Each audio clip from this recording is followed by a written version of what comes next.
મિત્રો, હૃદય કઠણ કરીને સાંભળજો આ એક કરુણ સત્ય ઘટના. આપણે રાવી દઈએ છીએ. અબ્દુલ, આવતા મહિને 14 તારીખના વસંત પંચમીના દિવસે રિંકલના લગ્ન છે. તારે મોડામાં મોડા 15થી 13 તારીખ સુધી પહોંચી જવાનું છે. મારી એકની એક દીકરીના લગ્ન છે. ધામધૂમથી લગ્ન કરવાના છે. જમાઈ સુહાસ કુમાર કેનેડામાં સોફ્ટવેર એન્જિનિયર છે. 15 દિવસ પહેલાં જ બધું ગોઠવાઈ ગયું છે. રિંકલ એના મામાને ત્યાં સુરત ગઈ હતી. એમાં સુહાસકુમારની માતાની રિંકલને જોઈ મનમાં વસી ગઈ. એણે રિંકલના મામાને વાત કરી જોણે ગોઠવાયું. રિંકલને સુહાસકુમાર ગમી ગયા અને એટલે જ તાત્કાલિક લગ્ન લેવાયા છે. લગ્ન પછી એકાદ મહિના સુધી સુહાસકુમાર ભારતમાં રહેશે. પછી કેનેડા જવાના છે. એટલે તારે એને શકીનાએ બાપ દીકરાએ 13 તારીખ આવી જવાનું જ છે. સુહાસકુમાર મિત્રો કેનેડાથી અને દિલ્હીથી આવવાના છે. તારી શરણાઈના સુરે મારી દીકરી વળાવવીની ઈચ્છા છે. બોલે છે ને. ખુશીના સમાચાર જગા શેઠે અબ્દુલને કહ્યું. અબ્દુલની આંખોમાં ભીની થઈ ગઈ. અરે બોલ્યા, અરે શેઠજી, તમે ના હો તો પણ હું આવું જ છું. તમે મારા શેઠ કહેવાઓ. શેઠ, તમારે તો મને હુકમ કરવાનો હોય. હુકમ. બહુ સારા સમાચાર આપ્યા છે. જાને તમારા દીકરાના લગ્નમાં હું જ આવી શરણાઈ વગડાવીશ કે લોકો દંગ રહી જશે. શેઠે, સાહેબ, તમારી દીકરી એ મારી દીકરી જ ગણાય ને. અબ્દુલે 2 હાથ ઉપર લંબાવીને કહ્યું.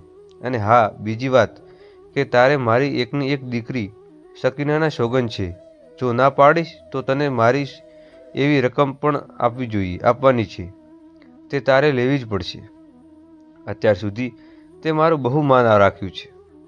લગ્નના ભલે તે એકના એક પાઈ ન લીધી હોય, પણ મારી દીકરીનો પ્રસંગ છે અને છેલ્લા પ્રસંગ છે. મારે બધાને ખુશ કરવાના છે. અને હાલ તારા માટે સુરતથી 2 જોડી તૈયાર સુરવાળી અને કફની લેતો આવ્યો છું.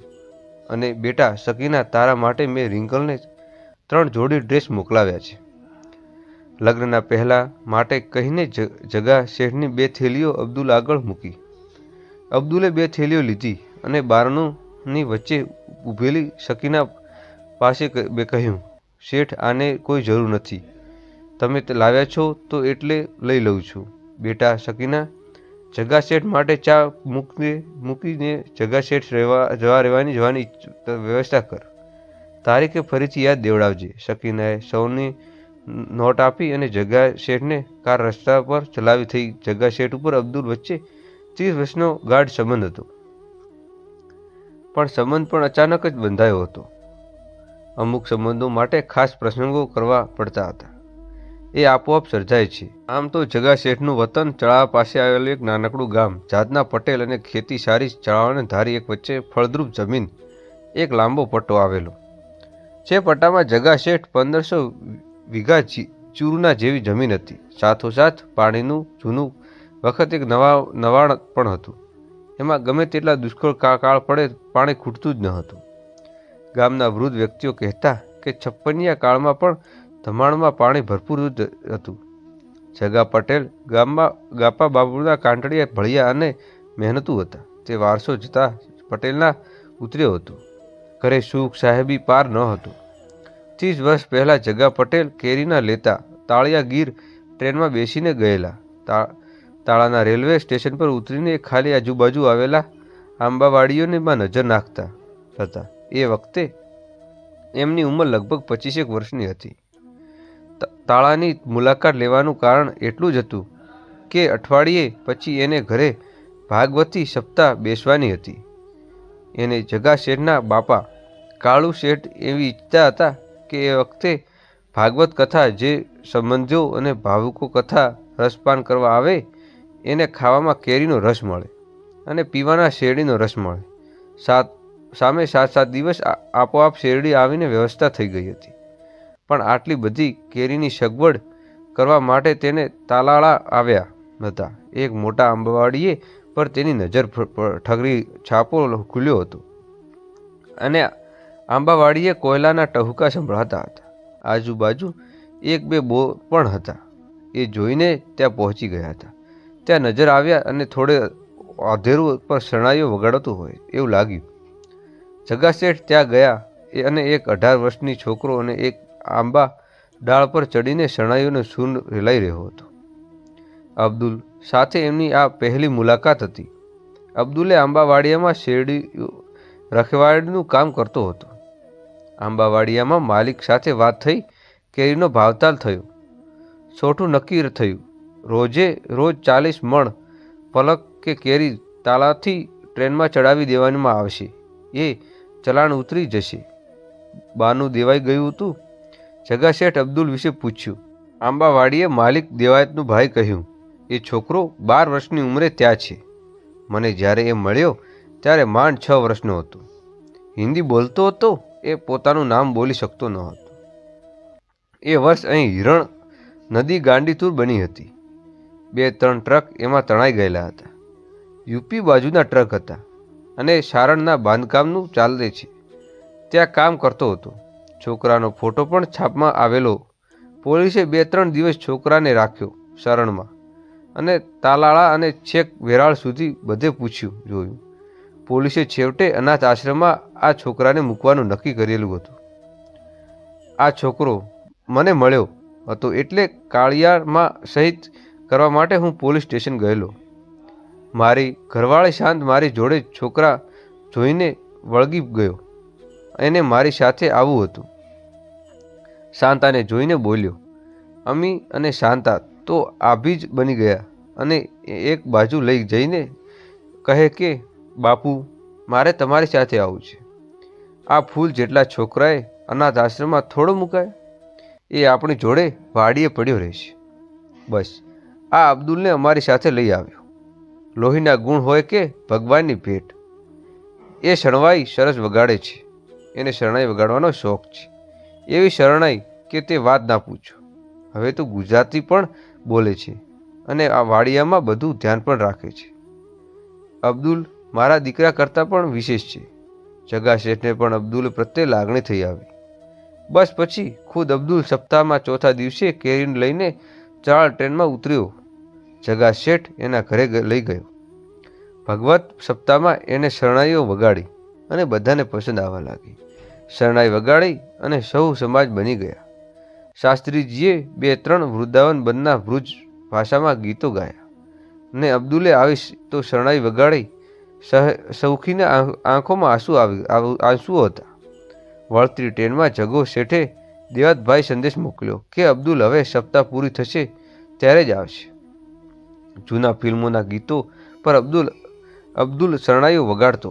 સપ્તાહ પૂરો થઈ જ ભગવત સપ્તાહ વાંચવાનારા શાસ્ત્રી જગત પ્રકાશજીએ કથા પૂરી થતાં પછી કહ્યું, જગાભાઈ આ છોકરાને ગળથુળથીમાં શરણાઈઓનો સૂર મળ્યો છે. હું 4 વર્ષ વૃંદાવન રોકાયેલો છું. ત્યાંના સારા સુરવાઈઓ વાદકો સાંભળ્યા છે. પણ અબ્દુલના જેવો ઊંચાઈ અને કરુણાત્મક આવે છે એ ત્યાં કોઈને નથી આવતો. આ તો થીચક વીઠ્યું છે. રતન છે કોઈ અલથારી ફિરકી બોલ્યો છે. જીવનભર સંબંધ સાચવજો. તમારો જીવનમાં દુઃખ ક્યારેય નહીં આવે. આ અબ્દુલના રૂપમાં તને તણિયો મળી ગયો છે. બસ પછી તો જગા શેઠ આજુબાજુના કોઈ સંબંધી ત્યાં લગ્ન પ્રસંગ હોય ને તો અબ્દુલને જ કહી દે કે તારે શરણાઈ વગાડવામાં આવવાનું છે અને અબ્દુલ તૈયાર થઈ જાય હો. ના કોઈ ભાવતાલ કે ના કોઈ રક્ષક જગો કે શેઠ જે રકમ આપશે એ લઈ લે. પણ એક વાતનો નિયમ કે જગા શેઠ કહે ત્યાં જ એ શરણાઈ વગાડવાનો. જ્યાં બાકી કોઈ ગમે તેટલા રૂપિયા આપે કે ઓફર કરે તો પણ અબ્દુલ ના જ પહોંચી જાય. પણ શરણાઈ ના જાય. એ જ્યાં જાય સમન કાંટો થયો. 3 વર્ષ પછી અબ્દુલ સારણા પાસે એક ગામમાં પરણ્યો પણ ખરો. વર્ષ દિવસ પછી અબ્દુલને ત્યાં શકીના નામનો જન્મ થયો. શકીના 5 વર્ષની હતી ત્યારે તેની માતા ફાતેમાનું મૃત્યુ થયું હતું. જગા શેઠના દીકરાના લગ્ન પણ અબ્દુલ શકીના સાથે જ આવ્યો હતો. જાન પરણાવા મહુલો ગઈ હતી અને ઘરઘોડો વખતે તે શરણાઈ વગાડી. અબ્દુલે તેના પર જનૈયાનું પાલન થઈ ગયું હતું. નાચ્યા પણ રસ્તે નીકળતા મહુવા પાસીઓ પણ થંભી ગયા હતા. ખાસ તો કન્યા વિદાય વખતે અબ્દુલ આબુલ કી દુઆઓ દેતી જાજા તુજકો સુખી સંસાર મિલે એ શરણાઈને એટલું ઘૂંટી કરુણ વગાડતો હતો. કઠર કાળજે લોકોને આંખમાંથી પણ તિનસર આંસુ આવી ચૂક્યા હતા. વહેવા લાગ્યા હતા. વાતાવરણ એટલું કરુણ બન્યું હતું કે આજુબાજુના સુનકાર અને એકદમ ભર્યા સનોટ પ્રસરી જતા હતા. સમય વીતતો ચાલ્યો ગયો. દર ઉનાળે આંબાવાડિયામાં પહેલો ફાળો આવે એટલે 4 ટોપલા કેરી લઈને અબ્દુલ દેવાય ભાઈને રજા લઈને પોતાની દીકરી સાથે એક દિવસ માટે જગા શેઠને ત્યાં આવે. જગા શેઠને ની રિંકલ અને શકીનાના આખો દિવસ સાથે ગોઠે અને વળી બીજા દિવસે ટ્રેનમાં જગા શેઠ અને ચળાથી વિદાય આપે. શિયાળામાં લગ્ન પસાર કરીને રિવાજને અબ્દુલની શરણાઈઓ વાદળનું એડવાન્સ બુકિંગ થઈ જાય છે અને એ પણ જગા શેઠ પાસે જ થાય. જગા શેઠ એ બધી તૈયારીઓ ગોઠવી આપતો. અબ્દુલ પાસે હવે સારા પ્રમાણમાં પૈસા આવતા હતા. તે છતાં તે પૈસા તેણે પોતાના માટે ક્યારેય વાપર્યા ન હતા. બાપ દીકરીએ જોઈને એટલા ખપખપૂતા પૈસા એ રાખી બાકી પૈસા ખેરાત કરી દે. દર શુક્રવારે એ મસ્જિદની બહાર જરૂરિયાતમંદો લોકોને ખાવાનું કપડાં વેચતો હોય અથવા તે તાળાથી નીકળતી ટ્રેનને કોઈ ફરકી સાધુ કે જરૂરિયાતમંદ લોકોને મળી આવે યથાશક્તિમાં મદદ કરે. રહેવાનું અને આંબાવાડિયામાં જ ઘણા વર્ષો સુધી કાચા મકાનમાં રહ્યો. પછી એક વખત દેવાયતભાઈ બરાબર ખીચાયા પછી માંડ માંડ અબ્દુલ સારું કહી શકાય એવું મકાન કરેલું. બસ સવાર સાંજ નમાજ આંબાવાડિયાનું ધ્યાન રાખે. નોકરી દીકરી શકીના અને શરણાઈઓ અબ્દુલ જીવનમાં ચસુકતો ન રહી પૂરો થઈ જતો હતો. લગ્નની તારીખ નજીક આવી જતી હતી. તમાણામાં તૈયાર ચાલતી હતી. 8 તારીખે વળી જગો શેઠ એક માણસને તલાળા મોકલી આવ્યો અને અબ્દુલને કંકોત્રી પહોંચાડી. શેઠ સાહેબને કહેજો કે ચિંતા ના કરે, હું 13 તારીખે આવું છું. હૈયાત ધરપકડ સાથે અબ્દુલે કહ્યું, 13 તારીખે રાતે 8 વાગે ચલાણા હું આવી જઈશ. એ રેલવે સ્ટેશન પર અબ્દુલ ઉતર્યો. જગા શેઠ આપેલા સુરવાલ પહેર્યો હતો, સાથે રાજસ્થાની પાઘડી હતી. અબ્દુલની શરણાઈ પર નવો રડકરો ફૂલતો બંધાયેલો હતો. શેઠના મોઢા દીકરો હરેશ અને લેતો આવ્યો હતો. ચાચા શકીના નાના આવી હતી. ના દીકરા એમાં મામાના ઘરે ગઈ છે, કાલે બપોરે સુધીમાં આવી જશે. ક્યાં કેમ ચાલે છે દીકરા લગ્નની તૈયારી? બધું હરખેડ તો છે ને? અબ્દુલે કારમાં બેસતા કહ્યું, હા ચાચા, બસ તમારી જ રાહ જોતી હતી. આજે રાતે તમારું શરણાઈ વાદન સાથે ગરબાનો કાર્યક્રમ રાખ્યો છે. ઘણા લોકો તમારી શરણાઈના વાદન સાંભળવાનું ઉત્સુક છે. જાન આજ બપોરે જ આવી ગઈ છે. આપણે જૂની વાડીએ બધું રાખેલું છે ને ત્યાં 10 વીઘાના મંડપ ગોઠવાયેલો છે. પણ માણસો એટલું આવ્યું છે ને કે લગભગ પણ એ પણ નાનું પડે એવું લાગે છે મને તો. એને ભરાઈ જશે. એ તો બધું બેટા જગા શેઠના આભારી છે. જગા શેઠ એ જેવો માણસ, વલ્લો માણસ ભાગ્યે જ જોવા મળે. પારકી છઠ્ઠી જાતના માણસ છે. તારા બાપા સંબંધી નિભાવી જાણે એવા જ માણસ છે. વાતો ચાલતી રહી. ગાડીમાં ગામમાં પ્રવેશી જગા શેઠને ઘરે જ અબ્દુલ ઉતર્યો. અપાયો. અબ્દુલે કહ્યું, મને તો વાડીએ જ ફાવશે. અહીં તમારે મહેમાન હોય કે કપાસ થાય પણ જગા શેઠ બોલ્યો, તારા જેવા સુરણવાળો ભાઈબંધ હોય ત્યાં કપાસ આવી રહી. ભાઈ જગા શેઠ અબ્દુલને ભેટી પડ્યો. આવા વળી વાતો થઈ. રાત્રે રાસ ગરબાનું કાર્યક્રમ ગોઠવાયું. રિંકલ આવી જમાઈ સાથે અબ્દુલ ચાચાને ખુદા તાલાની બંદગી કરતા હતા. 2 હાથ જોડીને કહ્યું, સદા સુખી રહો મારા દીકરા. રાત્રે ગરબા રાસ બહુ બહારના જમ્યા. અબ્દુલની શરણાઈઓ આજે અદ્ભુત રસ ધરાવી રહી હતી. માફો સાફો અને પીળા ફૂમતા સાથે ગરબાની મધ્યમાં એક તાલે અબ્દુલ શરણાઈ વગાડતો હતો. બધા જ મંત્રમુગ્ધ થઈ ગયેલા હતા. શરણાઈના તાલે પગમાં પથવારે રાસ ગરબા જમી રહ્યા હતા. ગરબાની રાત્રે 2 વાગ્યા સુધી ચાલ્યા. સહુએ અબ્દુલના પરપેટે વખાણ કર્યા. સવારે વરઘોડો પણ અબ્દુલને જમાવટ કરી દીધી. જાનૈયાઓને મન મૂકીને ફિલ્મોના ગીતો અને સુહારે નાચ્યા. અબ્દુલે આજે વરઘોડાને વહેલી સવારે ધીમે ધીમે થકતો વારે ઘડીએ સુવાસ લડીને માન આપતો હતો. વરઘોડો મંડપને પહોંચ્યો. રિંકલે પરણેલા સુર થયા. અબ્દુલની મંડપ સામે બેસી ગયો. કન્યાદાનનો સમય આવ્યો. અબ્દુલે એક થેલીમાંથી સોનાના ઘરેણાં કાઢ્યા અને જગા શેઠ સામે જઈને 2 હાથે જોડ્યા. શેઠ, તમારે કોઈ કમી નથી. હું લાવ્યો છું એ કંઈ નથી. બસ રિંકલ દીકરી માટે આટલું જ લાવ્યો છું. અરે વહાલા લેવા, તે જો મને આજે કહીને ભીની સાથે રિંકલ સામે ઘરેણાં મૂક્યા. એમાં એક ઘડિયાળ પણ હતી. સુવાસ સાથે ઘડિયાળ પહેરવાની અબ્દુલ બોલ્યો, જમાઈ રાજા, સાચવજો. તમારા રતનને ખુલ્લા તાળા તમારી સાથે સલામતી સાથે ગોઠવ્યા છે. અબ્દુલને ભેટી પડ્યા. માંડવે રહેલી સોની આંખો ભીની જગ્યા. શેઠ ઉપર અબ્દુલ સાથે જમ્યા. પરણેલા પૂરું થયા કન્યા વિદાયનો સમય આવી પહોંચ્યો. અબ્દુલની શરણાઈ સુર વહાવ્યા, બાબू की दुआओं में लेती जा जा, दूसरों को सुखी संसार मिलता. અબ્દુલની શરણાઈઓ જેટલો શ્વાસ હતો. તે તમામ ઘૂંટાઈ કુવાઈને બહાર આવી રહ્યા હતા. રિંકલે વિદાય અપાઈ રહી હતી. સામાન્ય રીતે કન્યા વિદાય અબ્દુલે 30 મિનિટ કરતાં વધારે શરણાઈ વગાડતો નથી, પણ આજે એણે 1 કલાક સુધી શરણાઈ વગાડી. દિલ દઈને વગાડી. વાતાવરણમાં ઘેર કરણો છલાઈ રહ્યા હતા.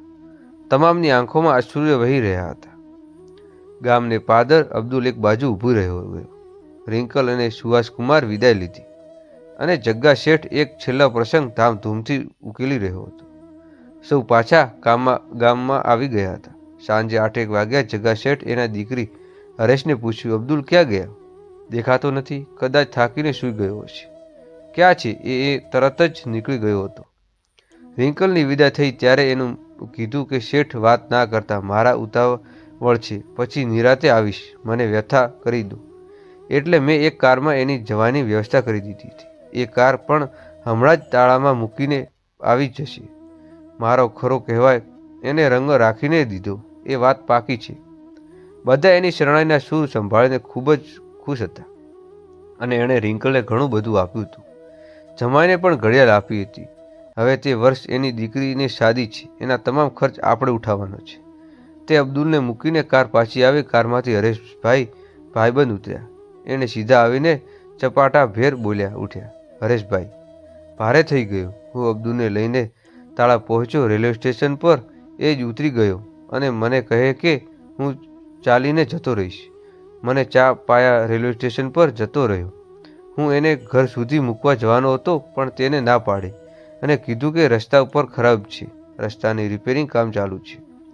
ગયા પછી ચાવાળાએ જે વાત કરી કે સાંભળીને હું થથરી ગયો. મિત્રો, આગળ શું બન્યું આ ઘટના વાત કરીએ તેના પહેલાં આપ અમારી ચેનલને નવા દર્શક હોય તો નીચે આપેલી સબસ્ક્રાઈબ બટનને દબાવી દેજો અને અમારી ચેનલને સબસ્ક્રાઈબ કરી લેજો, જેથી દરેક અવનવા એપિસોડ તમારી માહિતી તમને સમયસર મળતી રહે.